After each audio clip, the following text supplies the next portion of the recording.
Thank you for joining us. We are following breaking news tonight, all in reaction to President Joe Biden avoiding any criminal charges in the classified documents investigation. And the reason being, according to the special counsel's report, in part because of Biden's poor memory and age, something that Biden has decided he needed to immediately push back on, as you just saw and heard.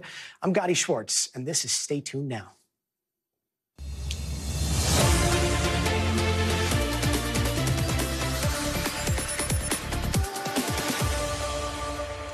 All right, so President Joe Biden just finished a very fiery, a very angry address at the White House, taking issue with questions on whether he was too old to run for office on a day he had just been cleared by a special prosecutor who decided to drop the investigation into how he handled classified documents years ago. But the reason why? In part because the prosecutor thought that if all this did go to trial, they probably wouldn't get a conviction because the president would, quote, present himself to a jury as he did during our interview of him as a sympathetic, well-meaning, elderly man with a poor memory. Again, that is the official description of the president of the United States in that report, something that Biden has immediately shot back on. And if you're a little confused right now because there's a lot to keep track of and you're hearing classified documents and wondering, wait, how did we even get here again with Joe Biden? Remember, last June, it was former President Donald Trump that was charged with 37 felony counts for mishandling classified documents. And at the time, President Biden called Trump's actions totally irresponsible. But then fast forward to 2022, when a bunch of classified documents were found at Biden's homes from when he was vice president and at a private office in January of 2023. And after years of investigating today, the special counsel said they found Biden's keeping of those documents posed serious risks to national security. And Biden had, quote, willfully retained and disclosed some of those documents, but the evidence does not establish guilt beyond a reasonable doubt. As you can imagine, the implications here are a lot. So we're going to bring in Rafah and Peter Alexander joining us now to help us break some of this down. Guys, thank you so much for joining us. Very late night out there. Let's just recap really fast what we saw and heard from the president at the top of this hour. And please help me out here. We saw him come forward at a quickly thrown together press conference, blast the special prosecutor for insinuating he was too old. He was an old guy with bad memory, getting emotional over the insinuation that he couldn't remember dates like when his son died, saying he was running for office despite concerns over his age because he was the only one qualified for the job. But then I wasn't in the room, but it also seemed like there were a few moments where he seemed to misspeak or confuse world leaders when talking about things like Israel and Mexico. So for those, you guys followed it a lot more closely than I did. For those in the room, what were those missteps and how did it all unfold? Sorry, Gadi, would you like me to go first or Peter? Yeah, Peter, if you don't mind taking this, and then Ali, I've got a specific question for you. So, Gadi, so for clarity, so neither Ali and I were in the room, but obviously as those who cover this and see the president face-to-face very often, I'll just try to give you a better understanding of what we saw there. These are remarks that the president had first delivered early this afternoon after the report's release, 340-plus pages of this report from the special counsel, Robert Hur. For those who are joining us now may not know the circumstances behind this investigation. It relates to the president's handling of classified documents that were found both in the Biden Penn Center, the Penn Biden Center, that was an office that the president used between his vice presidency and the presidency, and others that were found, as you see in these pictures here, at his home in Wilmington, Delaware, including in those boxes that were inside his garage parked not far from where his Corvette was parked. Hur was the former U.S. attorney from Maryland, a Trump administration official who was brought in to sort of inoculate the argument that any political sort of gamesmanship was going on, that this was being done to try to help the president. And clearly, while he was legally exonerated in today's report, politically, there was a ton of peril that the president still faces because of the commentary, frankly, by the special counsel, Robert Hur, specifically as it related to his age. Gadi, you walked us through some of that. You saw the president's real anger, not just exasperation, but I think anger as he described it as being none of Robert Hur's, quote, damn business that he was asking me about when my son Bo died. And if you do speak to a lot of those familiar with the Justice Department community, they thought that was gratuitous that it was included in these documents. Nonetheless, I think it will be among the most brutal and stinging assessments that come out of this year for President Biden. And I think for that very reason, it's why we saw the president not just deliver these remarks earlier today before congressional Democrats about an hour away from the White House in Virginia, but come back to the White House, get before the cameras there, deliver them in effect again, and then take reporters' questions. Because to put my analyst hat on here, they recognize the political challenge this poses for them. Challenge is a generous word. This is a real political liability, the question of his age, now underscored by these documents, but also wanted to get on top of it, to address it immediately, to sort of cut this story off before it just goes and goes and goes, before the president finally reacts to it. So I think that is what the president's and his aide's primary intention was by having him speak today. Gadi, the bigger question going forward is how this impacts the race for president this calendar year. Only a matter of months away, in November of this year, before Americans will decide again who their president should be for the next 4 years. And you have increasingly looks like two very different candidates. And it even talks about the two very different ways they handled classified information. President Trump, who said there's two tiers of justice, effectively trying to equate the two things. The special counsel here, to be clear, on the legal front, said that what Donald Trump did was in effect the opposite of what Joe Biden did. That Joe Biden volunteered to turn over the documents when he found them. He allowed the FBI in to search his Wilmington home, as opposed to former President Trump, who repeatedly resisted requests to turn over the documents, turned over some of them, didn't turn them over in their entirety. Finally, it ignored the subpoena, and then ultimately the FBI had to execute a search warrant there. So the circumstances, to be clear, are very different. I think that's what the president wanted to focus on today.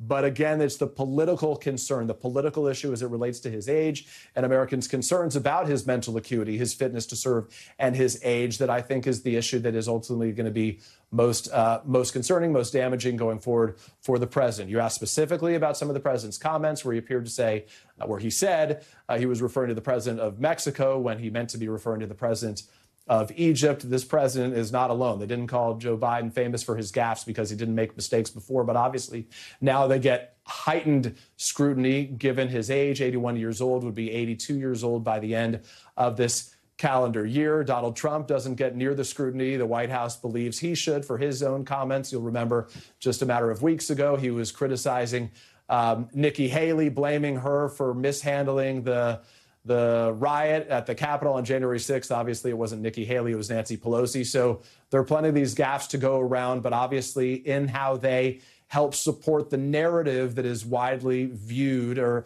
accepted around the country, I think this is problematic for the president. Yes.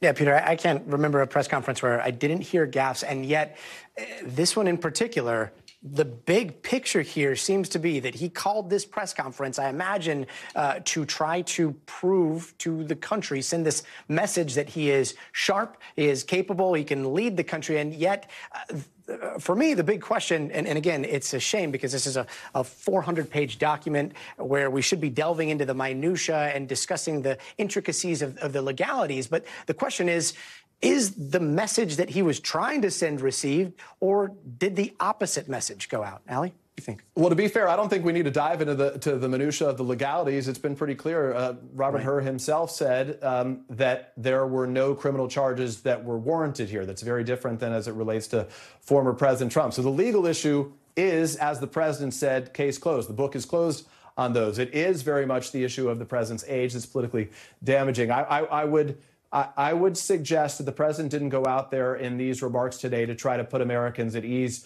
about his sharpness and his acuity. I think the president went out there to try to clarify the record before this narrative in the White House's eyes sort of that train had already left the station. They wanted to make it clear that even though Robert Hur had said the president had willfully retained classified documents, that later in this 300-plus page report, Hur also refers to moments where there is insufficient evidence that he had done it. willfully. So the president wanted to make those points clear. There's no better messenger for the president than himself. I think the issue of age and sharpness and acuity, I don't think they thought that was an issue the president was going to resolve tonight. I think they know full well that this is an issue that the president faces. It's one that frustrates them, clearly one that angers the president, and one that they're going to have to deal with on a day in, day out basis. Put the president out there with more frequency, allow his presentation, the way he communicates, to speak for itself, and let Americans ultimately make up their own minds. Talking about that word willfully, it was very confusing to me as well, because that word was clearly in there several times, and yet it seemed contradictory throughout the report. Why use that word willfully when the charges are going to be dropped?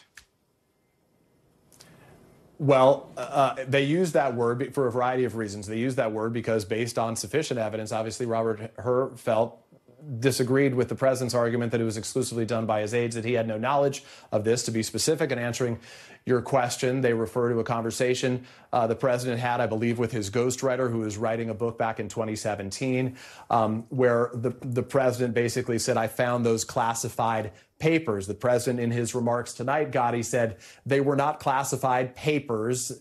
The use of the word classified there was referring to private papers, private conversations I'd been having about Afghanistan. He argued that they weren't classified. At the end of the day, I don't know that the word willfully or not is going to be what people are focused on here. I think they're going to focus on the legal exoneration, and then the political peril, again, to go back to where this conversation started for President Biden. The story is, I think, very quickly not going to be about the legal issue for the president, but the other issues that Robert Hur raised in the course of this 346 pages. And I think, again, to be clear, we're already hearing it from the president's personal lawyers, from the White House counsel's office, from the president himself, and from allies, aides, and supporters of President Biden, that they felt it was, in some of their words, gratuitous, unnecessary, inappropriate, unprofessional for Robert Hur to weigh in on those details in what, in effect, was intended to be, after 7 million documents were reviewed, a report to determine whether he had any criminal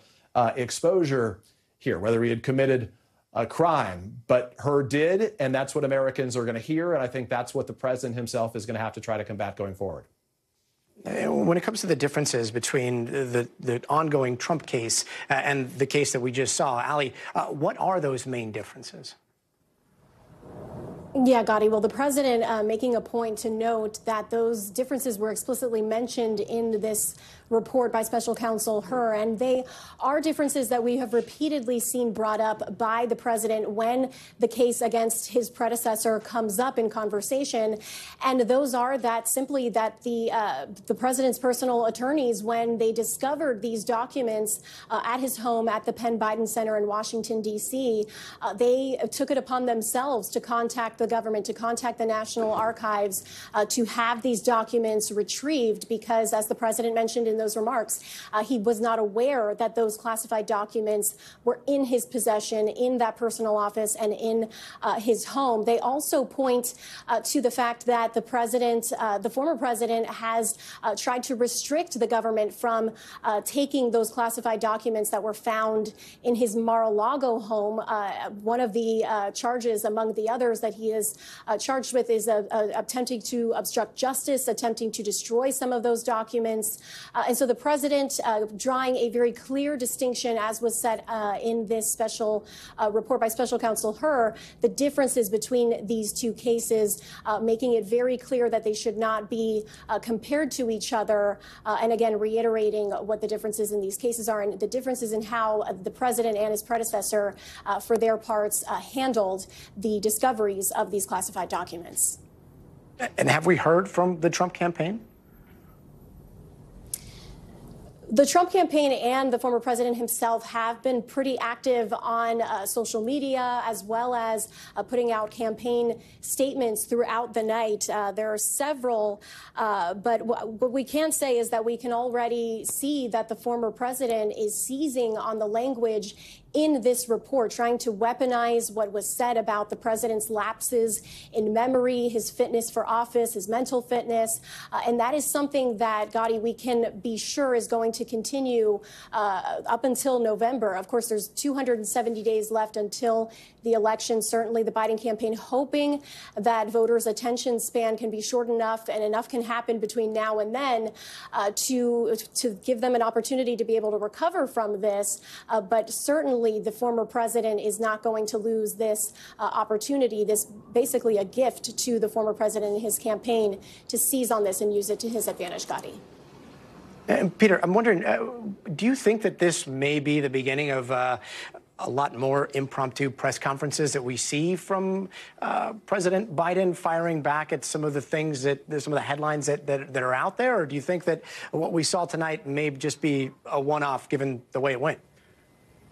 Well, I think it remains to be seen. I'm a reporter, so do I want more press conferences, more news conferences, more opportunity to pose questions to the president? Yes. Will we see more of them? I don't think necessarily. So I do think you, as the White House has already started doing in the course of the last several weeks, will see the president do additional travel, perhaps multiple times a week. We've seen him in North Carolina, Pennsylvania, Wisconsin, Michigan in recent weeks. And I think they recognize that the president is best served getting out there and speaking to Americans, making the argument on his own behalf and showing himself doing the work as president. I mean, it's not the way that we view him through the camera lens, or I see him in person inside the West Wing. It's how Americans ultimately who are going to be casting their votes see him. And I think that's where their real focus is. They don't like the filter, to be real candid, of having the president's remarks be, boiled down to sound bites. They like when the president gets to speak to people directly, and they get to hear via their local media, where most people get their information in their own communities, and especially in those key presidential battleground states. I think those are the places you're going to see much more of him. But to the basic point that you're making there, Gadi, I do think the White House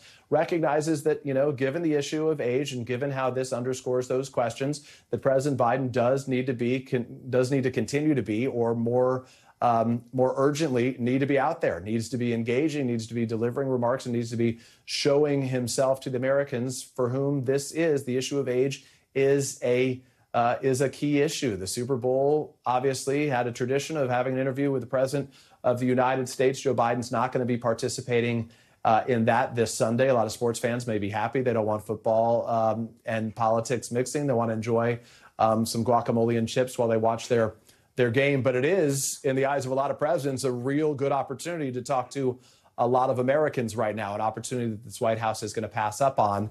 I think they're going to have to find other opportunities, other ways to deliver their message and to communicate. But at the end of the day, Gadi, for this White House, if Joe Biden's going to be the president of the United States for another 4 years, it's going to be because of other issues, not the issue of age. It's going to be because of three issues, as an aide described it to me today. The issue of democracy that is key, the issue of reproductive rights that in the eyes of Democrats is crucial as compared to their view of what Donald Trump would do as it relates to abortion rights, and specifically as it relates to the economy. They don't care about the economy as people view the sort of stock market. They care about consumer sentiment, the way Americans are feeling. Right now, a lot of Americans still are not very satisfied with the economy, but that number is improving. They have 270 or so days to go. And at the end of the day, Americans, I think, by and large, are going to be voting on the basis of how they feel and how they think this president serves them before anything else. 270 days to go. Peter Alexander. Ali, thank you so much for joining us this late night. I think we are actually getting some more information right now. Gabe Gutierrez is standing by. Some of what we're drilling down into is this issue of this ghostwriter, somebody that was helping the president write a book and that was mentioned in that report. So, Gabe, what's the new reporting there with the ghostwriter? Hey there, Gadi. Well, I was in the room during this news conference, and as you were just discussing with Ali and Peter right now, the president, defiant. He seemed angry when talking about these allegations about his memory contained in that report. But specifically, I asked him about the allegations that he shared classified information with that ghostwriter that actually helped him work on 2 memoirs. The president flatly denied that he had shared classified information with his ghostwriter. Now, that is directly in opposition to what's contained in the report. But Gadi, this all comes as the president, tries to make this point that his memory is fine, as you just heard here. And as Peter was discussing, this could play out over the campaign over the next couple of months. I spoke with a campaign source today who said that for the campaign, they're used to GOP attacks about the president's age. And Democrats also have been coming back and arguing that the special counsel here was appointed as U.S. attorney in Maryland during the Trump administration, and that he's not a doctor. But as you just saw right there just a short time ago, the president actually took more questions than we expected. He did not want to. He did not seem to want to leave the lectern there, and even came back for that last question about the Israel-Hamas war, where he seemed to confuse the president of Mexico with the president of Egypt. But it was the president. He was walking out. His press aides were, telling us that the news conference was over, and he did respond to that shouted question about negotiations, hostage negotiations in the Israel-Hamas war, Gadi. In the room, what was the reaction when you were hearing some of those missteps or him misspeaking live in front of you? Other reporters, did they notice? Yes, several reporters looked at each other. But what I can say, Gadi, the main moment of that news conference inside the room where you could hear a pin drop is when we saw the president get emotional, blasting the special counsel. How dare he raise that when discussing the recollection of his son Beau's death. Certainly a very emotional topic that the president has choked up on before. But he was very emotional and very angry, frankly, that the special counsel had mentioned that he did not remember when his son Beau had actually died. So this was a president that, wanted to come out here and take reporters' questions. Again, I didn't get the sense that, he was didn't want to be there. In fact, I think he wanted the opportunity, and he seemed frustrated by the headlines, and he wanted to make that point that no criminal charges were filed here, and he strenuously argued that he did not willfully keep classified documents, even though the allegations in the special counsel's report allege that he did so. Gabe, I think we have that moment that you were just talking about queued up. If we can take a quick listen to that. In addition, I know there's some attention paid to some language in the report about my recollection of events. There's even reference that I don't remember when my son died. How in the hell dare he raise that? Frankly, when I was asked the question, I thought to myself, it wasn't any of their damn business. Now, this was one of the incidences in the report that the insinuation was made that his memory was foggy, right? What are some of the other ones? Well, there were several, and that actually goes back to why the special counsel did not bring charges here. In the report, the special counsel argues that it'd be very hard to convince a jury because of how the president presented himself during those interviews. I want to try to look at the language here as I look down at the report. And the report said that Mr. Biden will likely present himself to the jury, as he did during his interview with our office, as a sympathetic, well-meaning elderly man with a poor memory. And it would be difficult to convince a jury that they should convict him. That obviously struck the president as he angrily responded to that. He said his memory is fine, and he tried to make the case that he was the best candidate in order to become president of the United States. But Gadi, this might be very difficult politically, as you just were discussing with Ali. Former President Trump's campaign is having a field day with this and essentially trying to argue that it's a two-tiered system of justice. And I should also point out, during an interview, Gadi, last year, the president was asked about that case in Mar-a-Lago. It was an interview on CBS News' 60 Minutes, and the president responded by calling former President Trump totally irresponsible.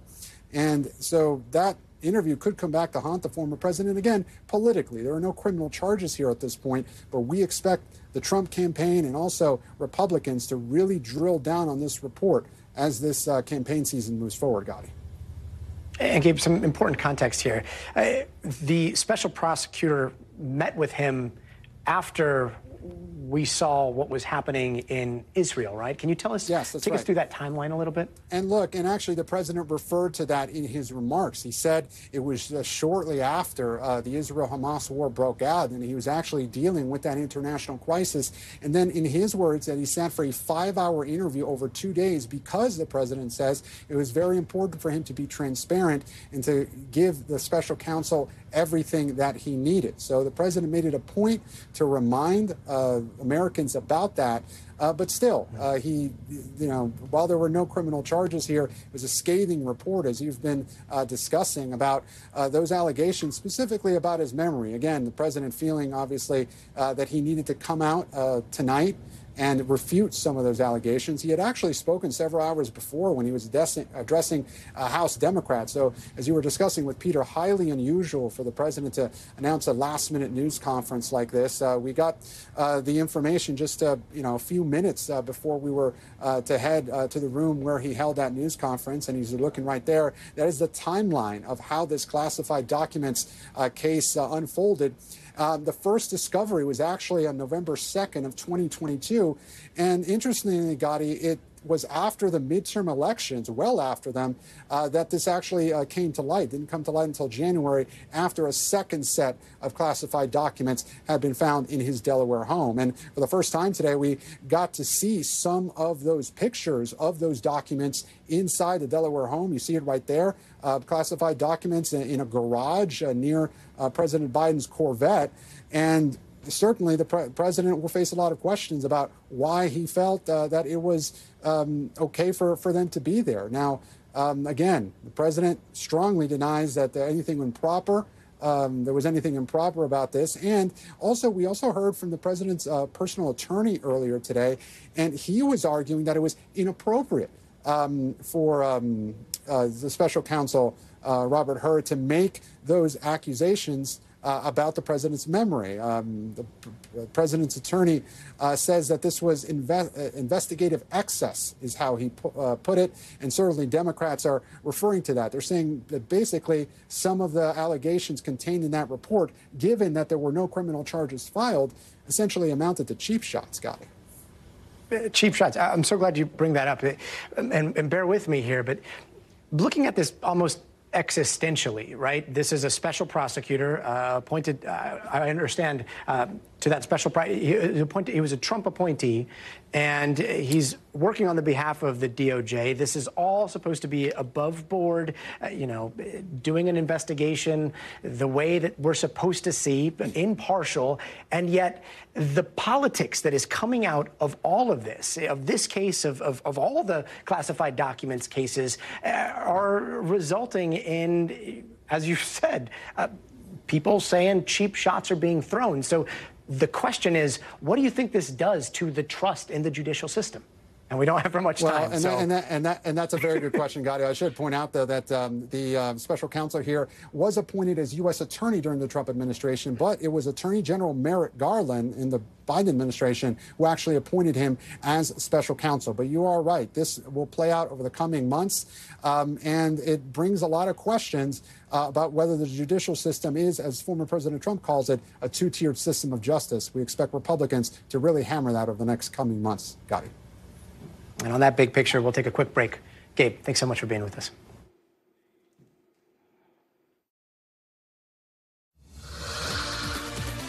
Hey there, welcome back. And here are some of the other headlines we're watching tonight. 2 JetBlue flights collided on the ground at Boston's Logan Airport today. They touched while de-icing in an area with passengers on board. Fortunately, no one was hurt, and both planes were taken out of service for repairs. And today, the Senate voted to proceed with a bill that would give $95 billion to Israel, Ukraine, and Taiwan. Just yesterday, Senate Republicans rejected a bipartisan border security and foreign aid bill. Even if this bill eventually passes the Senate, it faces a very uncertain future in the House. And an attack on a Palestinian student near the University of Texas at Austin has now been ruled a hate crime. Zachariah Dohar was stabbed near campus earlier this week. The suspect, Bert James Baker, was charged with aggravated assault with a deadly weapon. Dohar is recovering from a stab wound that narrowly missed his heart. Trader Joe's is recalling a bunch of food products that contain cheese, saying that it could be contaminated with listeria. Double check your chicken enchiladas, salad dressing, chopped salad kits. If you have them, the FDA says you should throw them out or return them to the store for a full refund. And do you remember Google Bard? Well, now it's Google Gemini. Today, Google introduced Gemini, a smartphone app that's basically a talking digital assistant and chatbot all in one. Of course, it is named after the AI models that power it. It's available for English-speaking Android and iPhone users, and it also comes with a subscription option.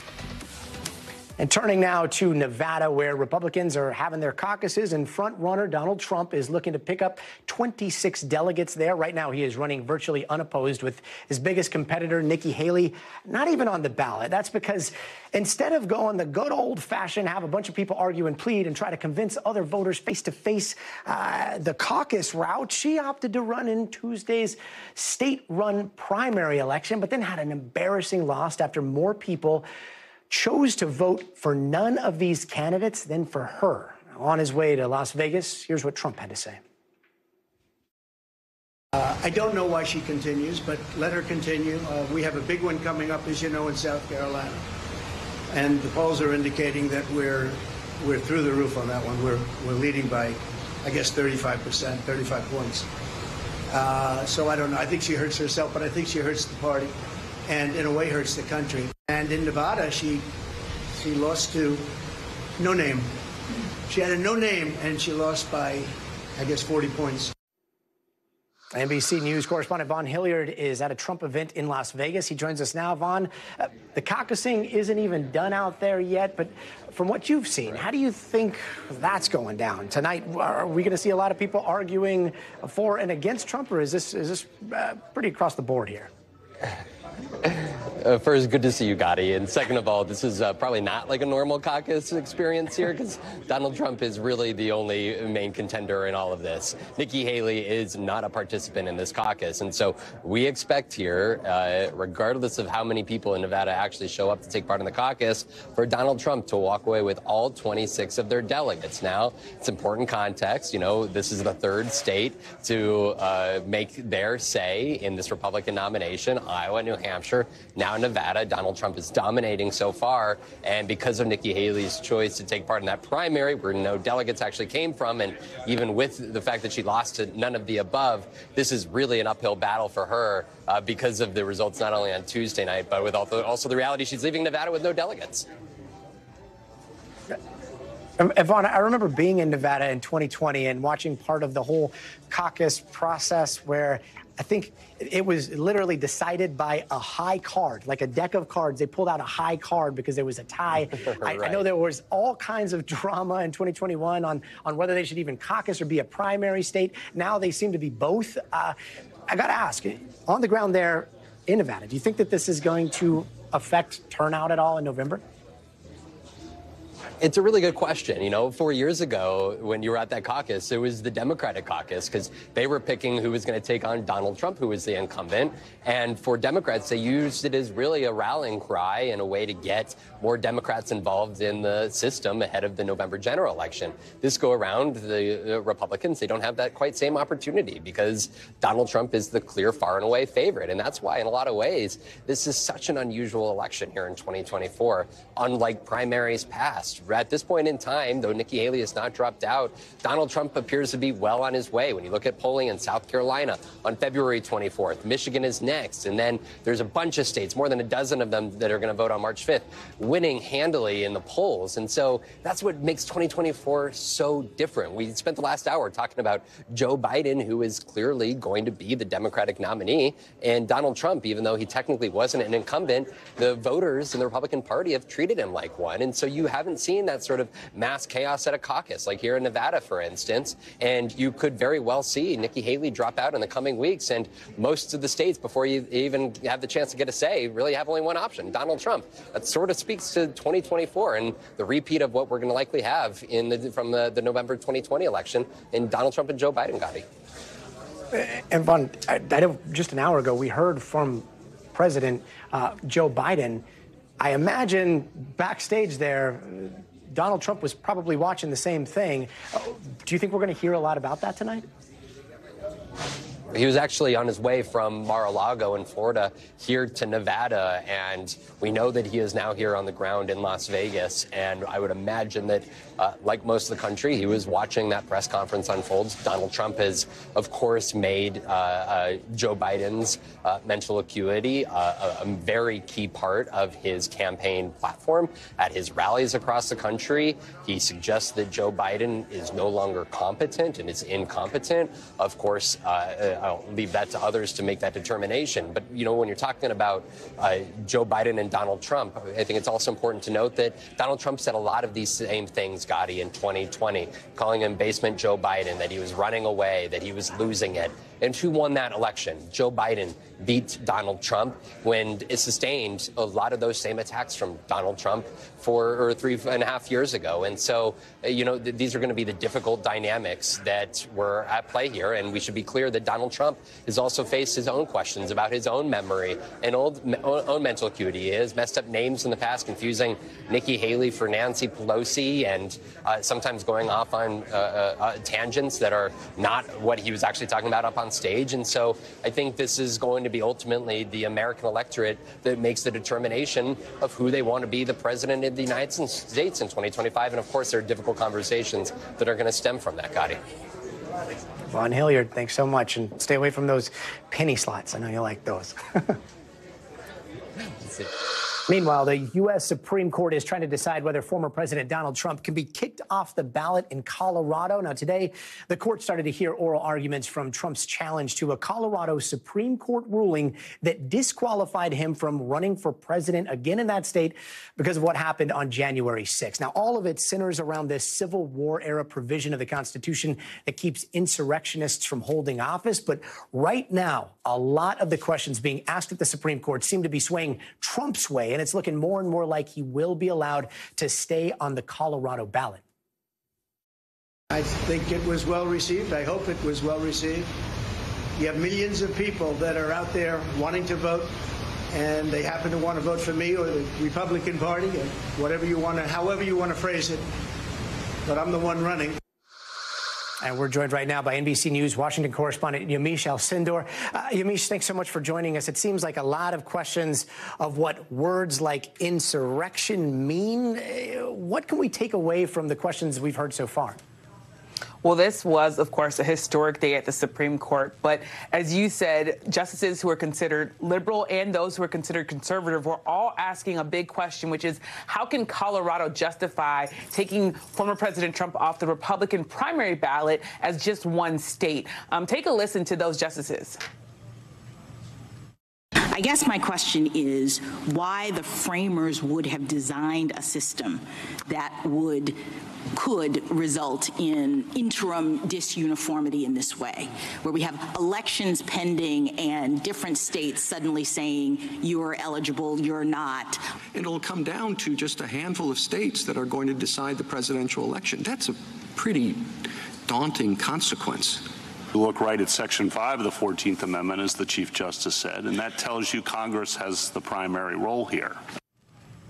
So this really sounded like a tough time for Colorado's attorneys that were arguing that Trump was an insurrectionist and shouldn't be on the ballot. That being said, of course, as you just played, former President Trump is sounding very confident, but the Colorado Secretary of State also says that she thinks that she's making a clear case here. She also said this argument and this decision really needs to come quickly because ballots are already being mailed out in Colorado. Gadi.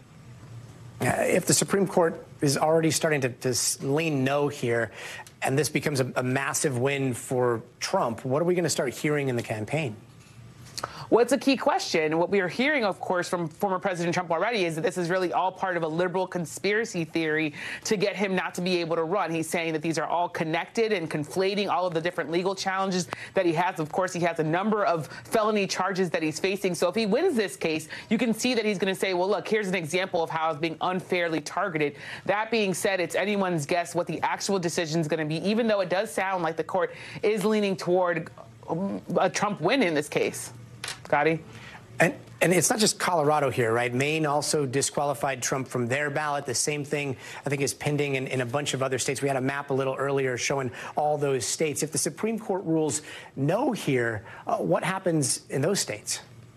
Well, it's interesting that you bring that up because the Supreme Court justices today really did spend a lot of time on the potential impact of this decision. And if you look at the map that I think you were just showing, you see a number of states, everything from California to Arizona to Texas to Maine to Florida, a number of states looking at whether or not former President Trump should be allowed to be on the ballot. So you could see a case where if Donald Trump were to win in this case, that you could see all those other states saying, well, then he's going to end up staying on the ballot. The other thing to point out is if there is, for some reason, former President Trump loses, you already have conservative officials in red states saying if former President Trump loses this case, they're going to look at trying to revoke President Biden from ballots here. So this is really going to become a very heated political fight either way, but especially if Trump loses. Gadi?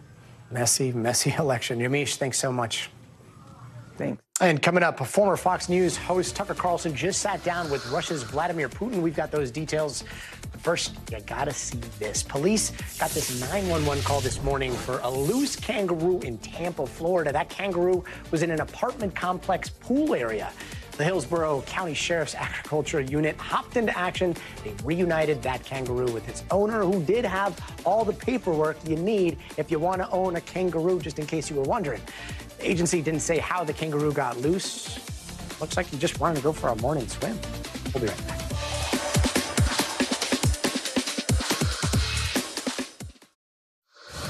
Hey there, welcome back. Let's take a quick look around the world. Ukrainian President Vladimir Zelensky has announced he is replacing the country's top army general. Now, this decision comes at a crucial time as Ukraine is struggling with ammo and soldier shortages. Zelensky thanked the outgoing general, and he's vowing to shake up the country's war strategy as Ukraine heads into a third year of fighting Russia. And remember those stunning images from that volcanic eruption in Iceland a few months ago? Well, it is erupting again for the third time since December, and it's triggering evacuations and cutting off heat and hot water for thousands of people. There have been no confirmed deaths so far, but scientists say the town near the volcano could be unlivable for the foreseeable future. And police in Brazil raided the homes of former President Jair Bolsonaro and his allies, and they're accusing him of attempting a coup to overturn election results back in 2022. They say he allegedly drafted a proposed order to have a Brazilian Supreme Court justice arrested. It also said he pressured other officials to join in his coup attempt. And Bolsonaro has spoken out against those allegations, but he was ordered to surrender his passport, and he's been forced to remain in the country to face any potential charges. And finally, workers at Japan's ruined Fukushima nuclear plant found it was leaking highly radioactive water. About 6 tons leaked from a contaminated water treatment machine through an air vent that seeped into the soil outside of the plant, and no one was hurt. And radiation monitoring did show that the leak had no impact on the outside environment, and now that machine has been scheduled for maintenance. And tonight, Tucker Carlson is out with his highly anticipated interview with Russian President Vladimir Putin. Now, this is Putin's first interview with a Western media figure since Russia invaded Ukraine. And Carlson posted the interview on his website. The Kremlin confirming today the interview will also be posted on their website in both Russian and English. NBC reporter Matt Bodner has been following it for us. And Matt, this interview has been making some waves, right? That's right. Well, Tucker Carlson was in Moscow for several days this week, and he really made quite a show of his visits. Of course, he had this interview with President Putin, which released today. But in the lead up to that, there was kind of a lot of tone setting. We saw Tucker Carlson touring through the city, just kind of trying to get a taste of normal life, interacting ostensibly with members of the public who seems quite interested in talking to him. And, you know, there's always an element of Russia that's very interesting to watch, is despite all of the harsh rhetoric you see on a daily basis from the state media, from Russian officials, sometimes from Russians themselves, when an American of prominence lands in Moscow, they really do roll out the red carpet, and we see a lot of the kinds of things that we've been seeing. But as for the interview itself, it is a lot of things that we were expecting. You know, Tucker Carlson did put out a promo video essentially characterizing this as an interview that was going to be heavily focused on U.S. affairs, on U.S. involvement in Ukraine, of course, U.S.-Russia relations. But we're also seeing a number of other interesting things. One I really want to highlight is that Tucker Carlson did ask President Putin about the imprisoned Wall Street Journal journalist Evan Gershkovich. And here's what President Putin had to say. And this is all, of course, very interesting because President Putin has not made too many public comments on Gershkovich's situation. And so I'll quote from him now. We are willing to solve it, but there are certain terms being discussed via special services channels. I believe an agreement can be reached. I do not rule out that the person you referred to, Mr. Gershkovich, may return to his motherland. But at the end of the day, it does not make any sense keeping him in prison in Russia. There's, of course, a lot more in this interview, but that is perhaps one of the most encouraging things we've heard from Vladimir Putin say in a long time, and it'll be interesting to see what concrete steps can be taken from there. Other topics of interest, including Elon Musk, but really prominently the situation in Ukraine, U.S.-Russia relations, and President Putin's view on how to stop that. Matt Bodner, thanks so much for breaking that down. And over in the Middle East, it looks like Israel is moving its forces into Rafah. Prime Minister Benjamin Netanyahu now claiming Rafah is the, quote, last bastion for Hamas, but it's also the last refuge for Palestinians in the Gaza Strip. And the UN says this move could worsen Gaza's, quote, humanitarian nightmare. NBC News foreign correspondent Raf Sanchez has more.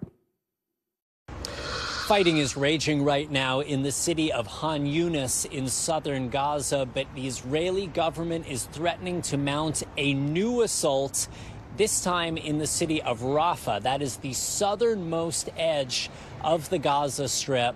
Prime Minister Benjamin Netanyahu says Rafah is the last stronghold of Hamas inside of Gaza.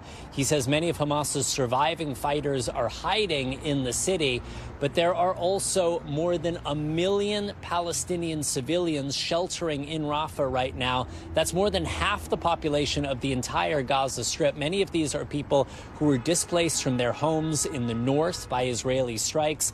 And over the course of this 4-month war, they have been fleeing ever further south. They have reached Rafah, and at this point, they have their backs against the sealed Egyptian border.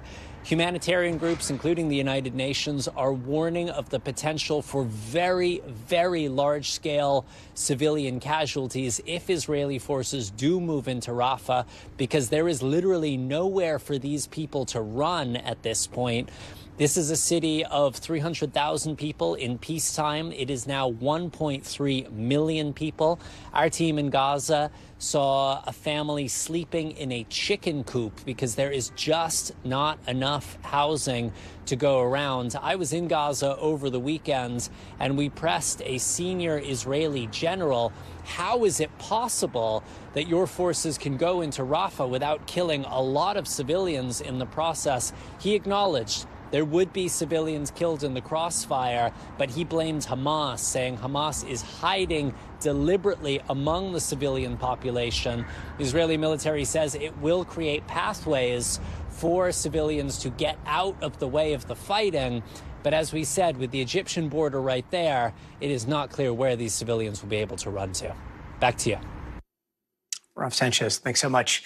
Before we go, a miraculous rescue, how emergency crews were able to free a woman after falling 25 feet into a septic tank. That's straight ahead, so stay tuned.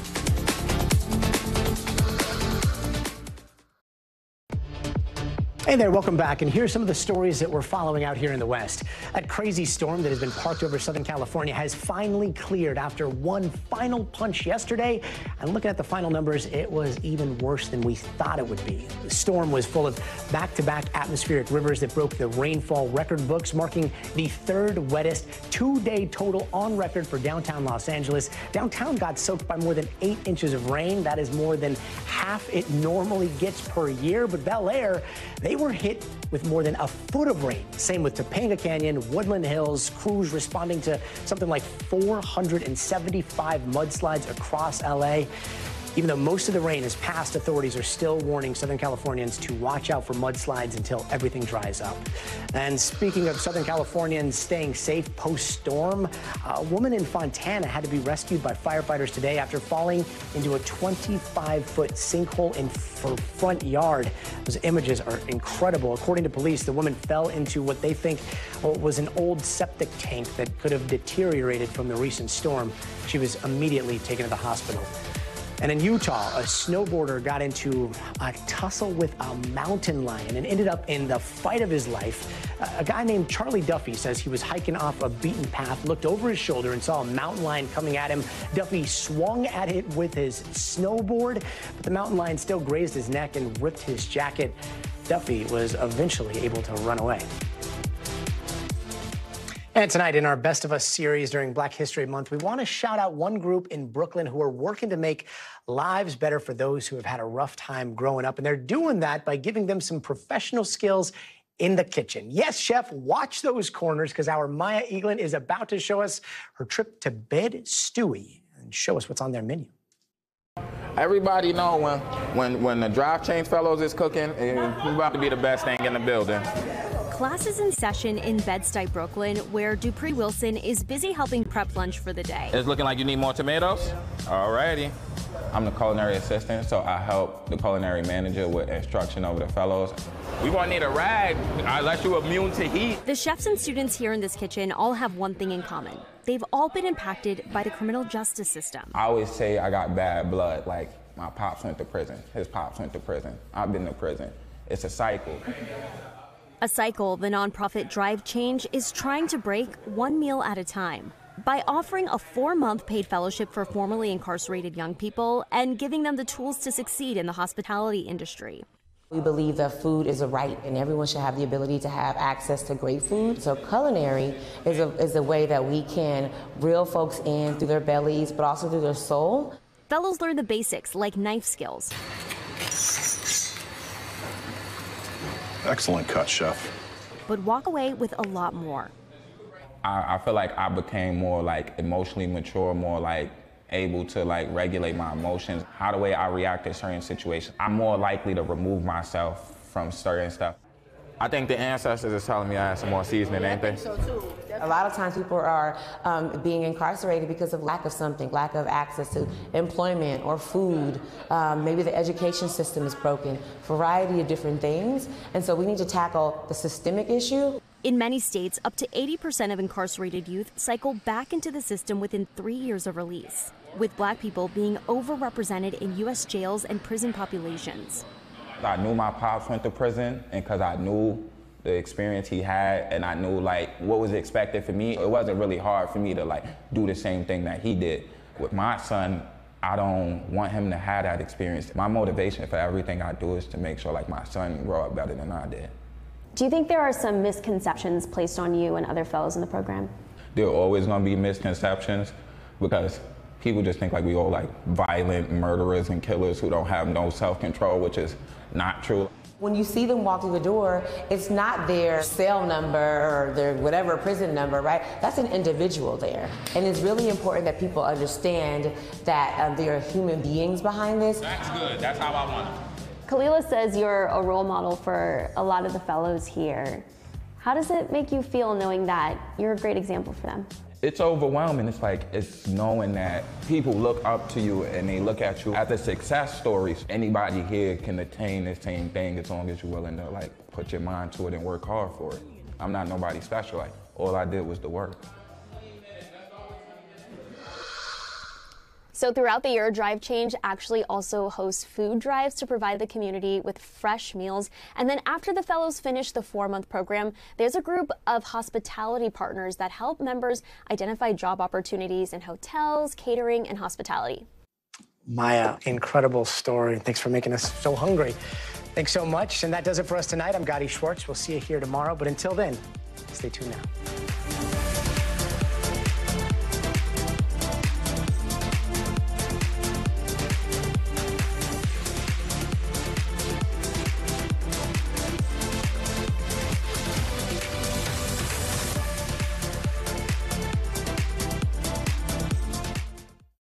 Thanks for watching. Stay updated about breaking news and top stories on the NBC News app or follow us on social media.